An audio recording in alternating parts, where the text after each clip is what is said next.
See, your ex thinks about you all the time, and they don't want to let you go. They don't want to see you dating anybody else. They don't want to see any of this stuff, but they know that they have to go through these stages in order to want to come back together with you.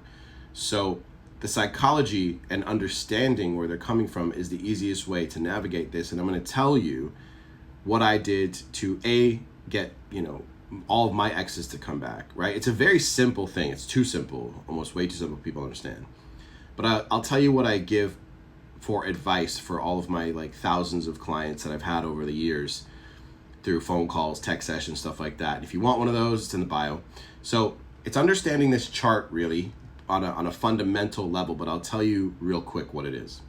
So the understanding, and this is what I did. So when I got dumped, okay, I never begged, I never pleaded, I never chased. And I actually told them never to come back. I said, don't ever come back to me.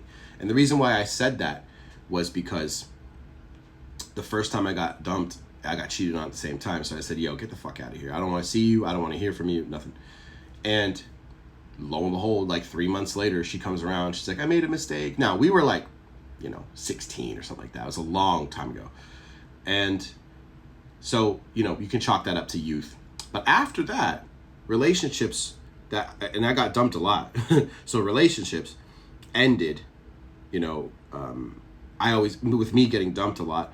And so I always handled the breakups the same way, right? Because I saw how my ex handled it. And I was like, I'll just do the same thing for you. Even though I wanted to say, I miss you. I wanted to say, let's work on it. I wanted to say, but really it's just about and that's why I made a video about assume they'll come back. Because when you assume and you use your power and you're like, look, I don't think I'm the shit at all. But when you portray yourself that way, okay, and you show your ex it's a gift to be with you, right? That puts you in a high state of consciousness, and that's what these are. So this is one state here, another state here, another state here. So 3D, 4D, and 5D. And the idea is basically at the top here, you attract vast amounts of abundance, right? As humans, we tend to oscillate up and down. Some people only oscillate between here and here, here and here, or they don't even ever get out of the 3D. So the point is when I did that, and I want you guys to do this. Now, I understand some of you guys may have already begged or pleaded. It's okay. But when they converse with you going forward, I want you to have the idea of abundance. I'm not telling you to go say, get the fuck out of my life. Don't say that. Don't do that, okay? But what I want you to do is I want you to show them through your actions that you're not sitting there waiting for them, that you're not sitting there, live your life. Show that you're living your life. If they still follow you on socials, show that you're doing things. They assume they can get you back tomorrow. They assume that you're going to be waiting for them. They assume all these things. So use this time to grow as a person, right? And when you are working on yourself, hanging out with your friends, I know it hurts. Just do it hurt. Do it anyway. I know it sucks to go out when you're thinking so hard about your ex and what your ex is doing and all this stuff. It sucks. But go out and do it anyway.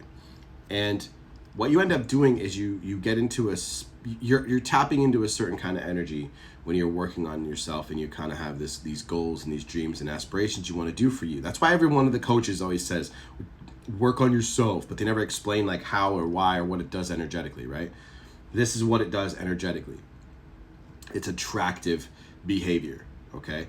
And they think about you more when you're not chasing them, when you're living your life, they're going to start thinking, who are they with? Who are they hanging out with? What are they up to, right?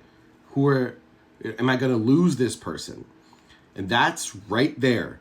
As soon as they begin to think about you more and they start to get to that curiosity stage, that right there is the second that you have the ability to pull them back into your life, because they'll start thinking, is my single life really that great? Because they've been dreaming about it for a while. It just sucks for a few months, guys. It does. Let me know if you need help.